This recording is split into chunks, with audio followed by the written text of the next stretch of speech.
This episode of The Totally Rad Show is brought to you by Netflix. Go to netflix.com/TRS for your free trial membership.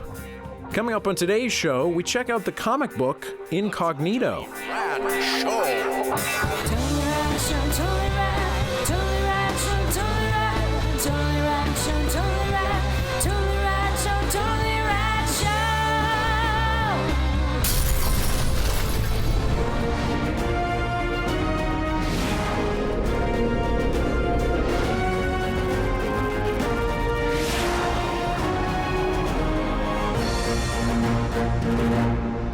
Today we're talking comics, and we're revisiting our friends Ed Brubaker and Sean Phillips, a team that we've talked about previously a long time ago when we covered Criminal. This is their latest teaming up. It is a book called Incognito. And similarly to Criminal, and they've also teamed up for Sleeper, it is one of those superheroes in the real world kind of mixtures of gritty realism and over-the-top kind of superhero pulp flavor. In this book, you have a character who used to be a super criminal and ratted out his super boss, basically, yeah, the sort of mastermind of the evil guys. He ratted him out and got put in witness protection. And so the book opens with him leading a very mundane, normal life as a office lackey in a assumed identity that he's living in, and little by little he starts having episodes where he wants to go back to his old life, or maybe versions of his life that aren't quite the same. So parts of the superhero, and not even superhero, more like the old pulp serials like Doc Savage and The Shadow. It's really more of the inspiration of this book. But anyway, that kind of life starts creeping into his mundane life, and he starts doing more and more of those kinds of things. Dan, I think I remember you liking Criminal quite a bit. Very much. Yeah, and Brubaker fan, and these guys, I think we all both commented loving the art. I think all of us are big Sean Phillips fans. What do you think of Incognito? Yeah, Criminal is like in my top 5 probably. Incognito, didn't like it as much as Criminal, but top 5, I mean, it doesn't mean you don't like something. Yeah. But I really did like Incognito quite a bit. It was neato. Incognito? And Incogs. Nito? I love Sean Phillips' art. It was really cool, not just the art, but the coloring too. It's cool seeing that art with this coloring, because the coloring is very colorful in that there's like washes of old school comic book colors, blue primary, like blue, yellow, orange, over really gritty, more real naturalistic art. So simplified naturalistic, although most comics is simplified. But so that created that is the tone of this book. Like the art really reflects the tone of the book. And Ed Brubaker is just touched with an ability. A lot of people try to write badassery, and it often comes off cheesy. Ed Brubaker is really gifted in that it never does feel. He always can pull it off. Yeah. And I love that. It's like my favorite kind of thing to read. And he lives in this weird sort of noir-ish place. Right, he's telling stories about bad people Yeah. doing bad things, or bad people that start to do a little bit of good things, but they make you forget, whoa, this is a bad dude, and he has some irredeemably bad things. Yeah. But it's set in that world, so you see the ups and downs inside. That's sort of what noir is. Yeah. And it's great. Alex, what did you think? Yeah, I didn't like Criminal as much, but I think this is sort of right up my alley. I love the way that he sort of, some of this sort of origin story. Not only did you get sort of this, and it's just peppered in. It's not an origin story book, but really the origins that you get are not just the origins of this specific character, but you literally get the origins of superheroes and supervillains all in the same event.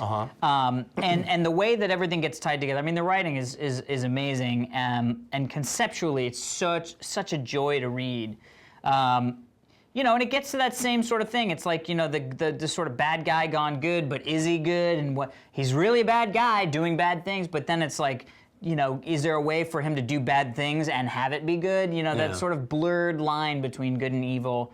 And then also the sort of, sort of like Wanted, there's that sort of drudgery of life and the sort of like plain people don't get that there's this higher thing, and there's even that character who has has been close to an event that involved superhumans and thus can sort of like is blinded and bored and sort of, her life is sort of crap just because she knows this other layer exists. I think all of those themes were really, really fun to experience. I had a blast reading it.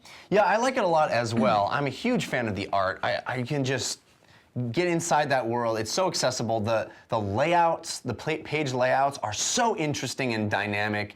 He'll use really small frames and then big splashes of action. And the book is very violent and very adult for sure, but it does a wonderful job of doing what I think superhero and any kind of fantasy does really well, which is use that stuff as allegory. And it really is about those mundane, everyday life things, relationships, being at work and not getting that girl to notice you and needing feel something special about you, and using the superhero world and the ideas of myth that are inherent in those stories to inform stuff that we all go through. And then the late half of the book is really a big swashbuckling adventure tale with fights and last second saves and revelations that are very science fiction and very fantastic. So it's got really all the elements that make comic books fun and that separate comic books from stuff that you can really do anywhere else. I dig the book a lot. I agree with you, it doesn't hit the level of a Criminal for me or even a Sleeper, which is a very similar idea that these two explored earlier, which is sort of the guy who used to be one thing and is pretending to be something else. But I think an easily recommendable book and something that people can get a lot of enjoyment out of. Yeah, oh yeah, sure. Most definitely. Yeah, so, check it out, swing by your comic book store and pick it up. I think we could probably recommend any of the Brubaker Phillips books.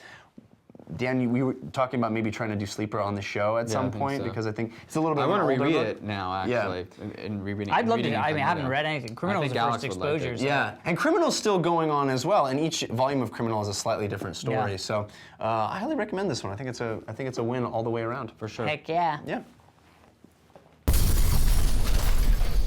All right, everybody, be sure to stick around for this day in rad history. But first, a sponsor. Netflix. Yes. Netflix is the fastest way to get a television show or a movie into your system. Cognitive. Other than eating it. Yes, other than eating it. But that's the fastest way to get it out. Oh. So you can now stream thousands of movies and TV shows instantly to your TV through a piece a Netflix-ready device. Netflix-ready device like an Xbox, yep. a PS3, a Wii, as well as, of course, on your PC or your Mac. So, what's a good Netflix recommend based on, what do we do? Sanctum? The Descent, an awesome cave-dwelling movie. We talked about Sanctum earlier this week. This is a crazy, awesome horror film, one of the best horror films recently, I would say, in the past 5 years. Yes. So if it came out within 5 years. So head over to netflix.com/TRS, and if you don't go to that URL, they won't know that we sent you, so please do that. You'll get a free trial membership that way. Correctamundo. Also, let's get some backgrounds in here, mofos. Yeah, look how cool this one is. It looks like all hand-painted and based on 2001. If you want your background featured on the show, send it to fans@totallyradshow.com. Hand-painted. It looks painted by hand. It does actually. Actually, I'm pretty sure 2001's an instant stream. Oh, there you go. Yeah. Also, head over to Netflix. Head over to Netflix and get shirts. Head over to jinx.com/TRS. We will see you tomorrow. Tomorrow's show is gonna be awesome because we play us some verses. So today is February 10th, way back in 1964. G.I. Joe, the character G.I. Joe, was created. It started out as a generic toy, like a 12-inch stand-up. Yeah, like large. Yeah, like a 12-inch stand-up doll, as a GI from World War I think. I have a very vivid memory, as we all were. I was super into G.I. Joe when I was a kid. I have a very vivid memory of my friend Patrick and I watching a commercial for the Jeep that said comes with G.I. Joe.